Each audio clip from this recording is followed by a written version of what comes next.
नमस्ते, वंदे मातरम, जय हिंद। इस निवेदन के साथ कि अगर अभी तक चैनल को सब्सक्राइब नहीं किया है तो कृपया चैनल को सब्सक्राइब करिए। चैनल पर एक कमेंट आया है श्रीमान गजेंद्र जी का। उन्होंने ये कहा हुआ है कि भारत में कोई भी ऐसा नहीं है जो रिहेबिलिटेशन की फील्ड में लगे हुए लोग हैं उनके कल्याण के बारे में सोच सके। लगातार आउटसोर्स, कॉन्ट्रैक्ट, एडहॉक इस बेसिस पर लोगों से काम करवाए जा रहे हैं, जबकि आर्मी सेना के अंग हैं, वो लगातार कड़ी मेहनत कर रहे हैं और देश के लिए अपनी जान तक न्यौछावर करने को तैयार रहते हैं। बंधु, पहली बात तो आपका ये सोचना ही गलत है कि भारत में कोई नहीं सोच रहा है इसके बारे में। तो कम से कम आप तो सोच ही रहे हैं ना। और अगर आप सोच रहे हैं तो निश्चित रूप से ये जो शब्द है ना, ये ब्रह्म के रूप होते हैं, ब्रह्मांड में जाते हैं और लोग भी इसको ऐसे ही सोचते हैं। यद्यपि ये मेरा विषय नहीं है, मैं नीति निर्धारक नहीं हूं, लेकिन कभी आपने यह भी सोचा है कि जो रिहेबिलिटेशन की फील्ड में है उनकी जो सेवाएं हैं उनमें से बहुसंख्य कैसे हैं, क्या होना चाहिए और क्या हो रहा है।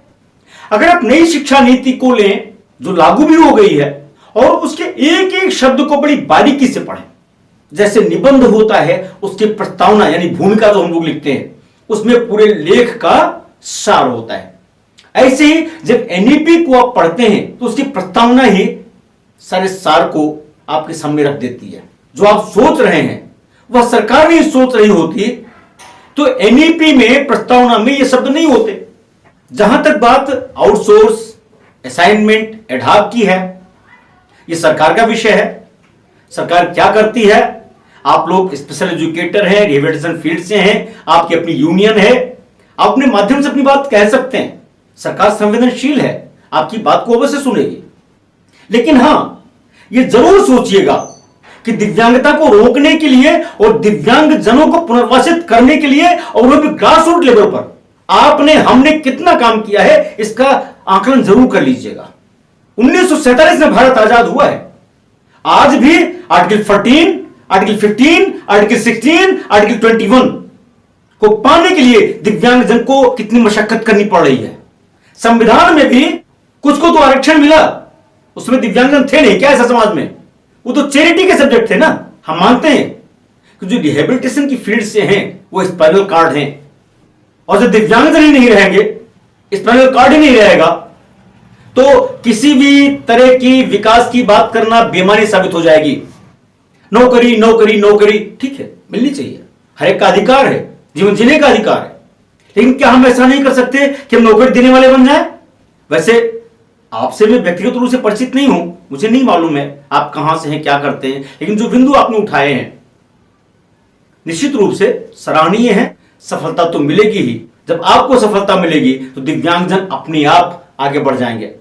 हालांकि अभी तक तो यही हुआ है, दिव्यांगजन के कंधे पर चढ़कर, दिव्यांगजन को सीढ़ी बनाकर लोग तो आगे बढ़ गए, लेकिन दिव्यांगजन वहीं खड़े रह गए। ठीक वैसे ही जैसे गरीबी को खत्म करते करते, गरीबी खत्म करने वाले लोग तो चले गए, उनकी सरकारें चली गई, लेकिन गरीब आज भी वैसा का वैसा ही रह गया है।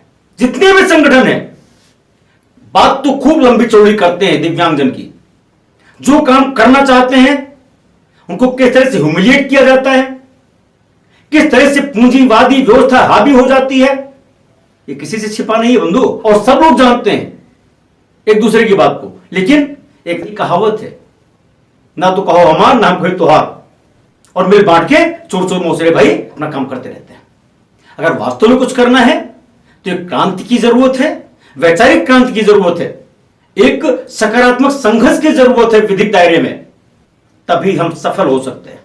अभी आपने देखा होगा पंचायत चुनाव हुए हैं, किसी भी दल को बता दीजिए, एक भी दल ने अगर किसी भी जगह किसी दिव्यांगजन को टिकट दिया हो? नहीं दिया ना। क्यों? उनको पसंद नहीं है उनके बगल में दिव्यांगजन बैठे। सामाजिक जो विकृति है ना, एक दिन में नहीं खत्म होने वाली, सबको मिलकर इसको करना पड़ेगा, और तब समावेशी भारत की जो हम बात करते हैं वो परिलक्षित हो सकेगी व्यवहार रूप में। हम सभी दिव्यांगजन को उनके सम्मान के साथ समावेशन करेंगे और भारत को नई ऊंचाइयों पर पहुंचाएंगे। अगर अभी तक आपने चैनल को सब्सक्राइब नहीं किया है तो चलते चलते निवेदन रहेगा, कृपया चैनल को नोटिफिकेशन के साथ सब्सक्राइब करें। बहुत बहुत धन्यवाद। वंदे मातरम, जय हिंद।